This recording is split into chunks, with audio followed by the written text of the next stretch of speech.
Alright, we're getting the fix going here on the old Ultra Stick.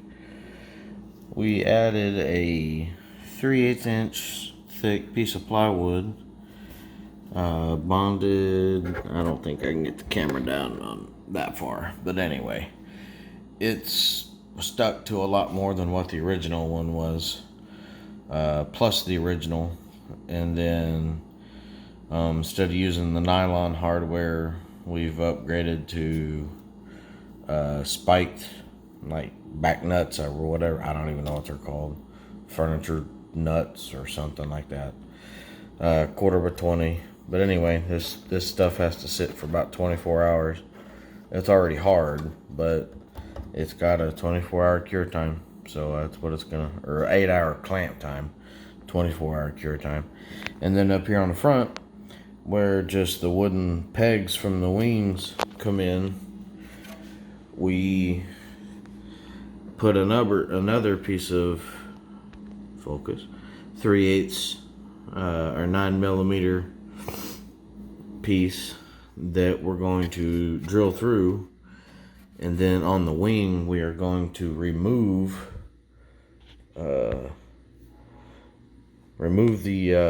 the wooden dowels that originally went in there, and we're going to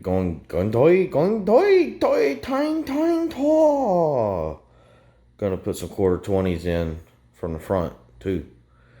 So she's gonna be bolted in good and tight, no wooden connections, and got a very ugly paint job. My goodness, it's black high temp engine paint. I should have known it was gonna, whatever. I primed, I sanded, I even put flat paint on there, sanded that flat, and then this is supposed to be gloss, and it looks like shite, but whatever. We're gonna roll with it.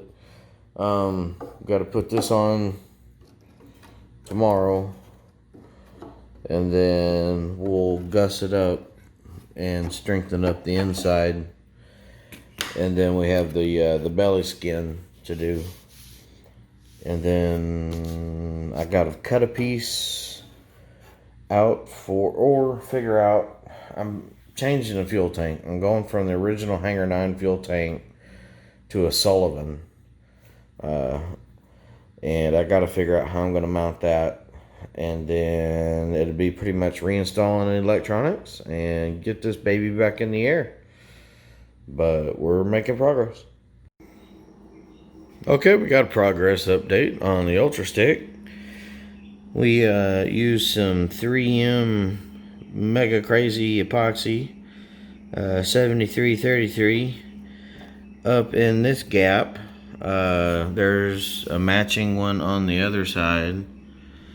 So basically this little triangle that had nothing in it is now full of epoxy, along with whatever crack was there. And we also hit that from inside the elevator servo holes. Yeah, that's it.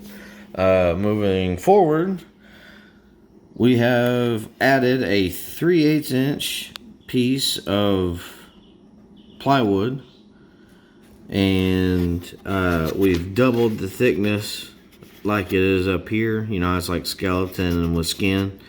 Well, I doubled the thickness all the way back.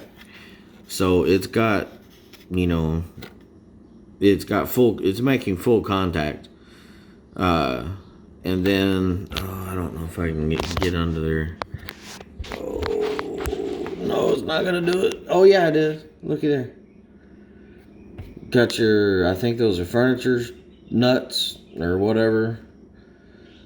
But anyway, they're like spikes and they just drive themselves in. I put them in with a press and then installed the piece.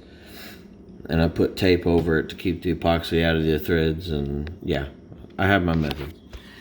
But anyway, using that same 3M epoxy, I went along the whole center of the aircraft and just reinforced all the glue joints. The glue joints are really pretty poor in this model, so that'll help hold it together just a little bit. That's where the landing gear's already been repaired. That's pretty tough as it is. So we just put a little more pookie down there just for good cause.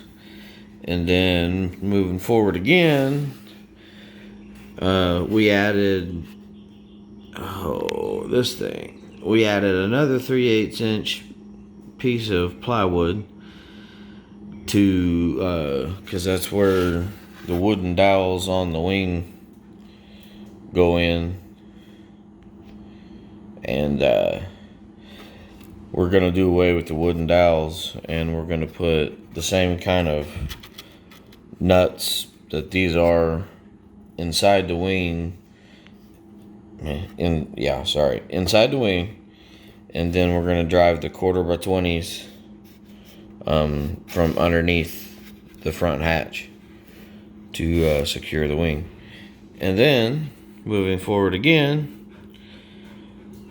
I have reinforced the top, the front, and the other top with, I think it's 3/4 inch square stock, just balsa.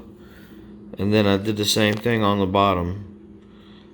I epoxied the living daylights out of that. Redid